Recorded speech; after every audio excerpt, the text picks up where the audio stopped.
Hello and welcome to another video. This time, I'm going to create a simple project that consists of activating an LED with a push button. The FPGA will simply act as a bridge between the push button and the LED. The purpose of this project, which is purely educational, is to familiarize myself with Efinix's tools. I'll be using the materials available on GitHub and another link as references. From there, you can download the schematic design of the FireAnt board, which will be helpful for identifying the pins we'll be using.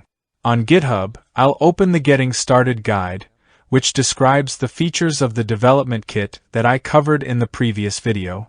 It also explains how to program a hexadecimal file into the memory that configures the FPGA. This will be very useful once the example is ready. Here, they provide a hexadecimal file from another example project to upload to the board, but for now, my focus is on learning how to create a project from scratch.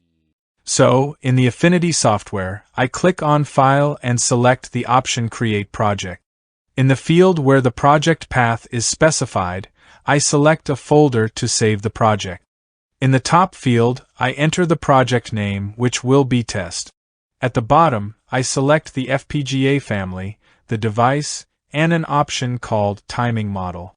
I'm not entirely sure what it means, but for now, I make sure it matches the GitHub guide, which states it should be C2. Finally, I click the OK button. In the project viewer, under the Design section, I right-click and select the Create option. A window pops up where I need to enter the file name, which will be Test, with the extension V. There are other file extensions available, but for now, I'll follow the instructions in the guide. Once the file is created, I double-click on it to open it in the code editor, where I'll write the functionality for the FPGA. I already have a small Verilog code prepared in a text file. I copy it and paste it into the editor. This module essentially has two parameters: BTN, which is an input, and LED, which is an output. What it does is simply assign the value of BTN directly to LED. Returning to the GitHub guide, we can see that it provides an example much more complex than what I had planned. Gradually, I'll get to something like this or even something more advanced. After this example, it explains how to configure the pins or terminals required for the project. There are two ways to do this. The first, as detailed here, involves loading an existing configuration. The second, which is my preferred approach, is to create my own configuration using the designer interface. Returning to the software, I click the button that opens the designer interface and wait a moment for it to load. Once it's open, we're ready to start configuring the necessary pins or terminals. The next step is to review the schematic diagram to determine the FPGA terminals that will be used. As an input, I will use push button 1, which corresponds to GPIO R28. This is pin J9 and belongs to bank 2B. For this FPGA, each bank can operate at different voltage levels, but for this board, everything is set to 3.3 V.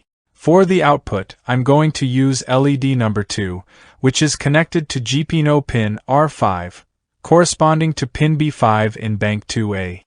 I didn't choose LED number 1 because, as I've pointed out with the red arrow in this image, it's marked as a reserved output, and I'm not entirely sure if it can be used easily. Returning to the designer interface, in the Design Explorer, where it says GPIO, I right-click and select Create Block. The block is created as an input by default, and I rename it to BTN. Again, I go back to GPIO, right-click with the mouse and once more select Create Block. This time, I change the type to Output and assign it the name LED. The next step is to assign these blocks to the physical pins of the FPGA. To do this, I use this button to open the Resource Assigner tool, where the two created blocks are displayed. You can assign a specific pin or a resource. For example, for BTN, I select the GPIO R28 terminal. And for the LED, I choose GPIO R5. There are other parameters that can be configured for the output block, but for now, I leave them with the default settings. I do the same for the input block. Following the instructions in the guide, it suggests pressing the button labeled Check Design.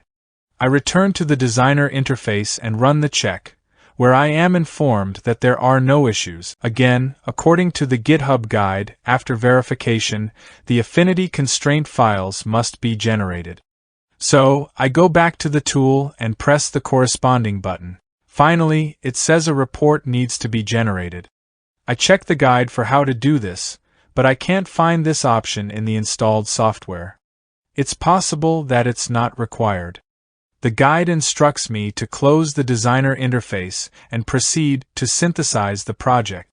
This could be compared to compiling code, although it's not exactly the same. I press the corresponding button, represented by an image of a bolt and a nut, and when I do, my first error appears. The error is a syntax issue because the instruction assigning the content of BTN to LED is not correct. So, I fix it and resynthesize. I wait for it to finish. Now, another error shows up. Apparently, this is because the name of the first module must match the project name. In my case, they are the same, but the first letter is lowercase. I make the change, resynthesize, and this time, no errors are detected. The compilation completes successfully. A useful tool is called Floorplan, and if I open it, you can see the terminals and the internal structure of the FPGA. When I zoom in and move to the left, I find an input terminal labeled BTN. From this terminal, you can see a red line extending upwards. If I follow it, it leads to a terminal labeled LED. This indicates that there is a physical and electrical connection, not a software-based one, between these two FPGA terminals. Here I have the FireAnt board, and when I connect it to my PC, the preloaded demo example becomes visible. Using push button number 1, I can adjust the speed at which the LEDs turn on and off. Additionally, in the device manager, you can see that the board emulates a serial port over USB, identified as COM9. If I go back to the GitHub guide, there's a link to an installation guide that we need to follow. The first part covers installing the Efinity software, followed by a necessary change to the USB to RS-232 emulator driver for the board. This change involves replacing the FDibus driver with libuzbk. To do that, we need to download a software tool called Zadig. I already have it here, so the first thing I do is click on Options and select List All Devices. The device that needs to be selected is single RS-232HS, and as shown, the green arrow should point to libuzbk. Several options are displayed, but it seems there's only one version available. The installation takes a bit of time, so I've sped up the video to avoid unnecessary delays. Even though the installation isn't finished yet, you can already see a USB device configured with libuzbk in the device manager. Once the driver is successfully modified, I go back to the Efinity software and open the programmer. Here, I can confirm that the target device is correct. Then, I return to the guide to check how to access the hex file, which is done by clicking the button with an icon of a 0 and a 1. Next, I click the button that says Start Programming. That seems to be it. The guide doesn't mention anything else of importance, so I wait for the programming to end.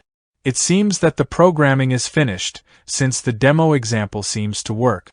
I test push button number 1 again, and as expected, the FPGA works perfectly. That's all for now. Thanks for watching the video.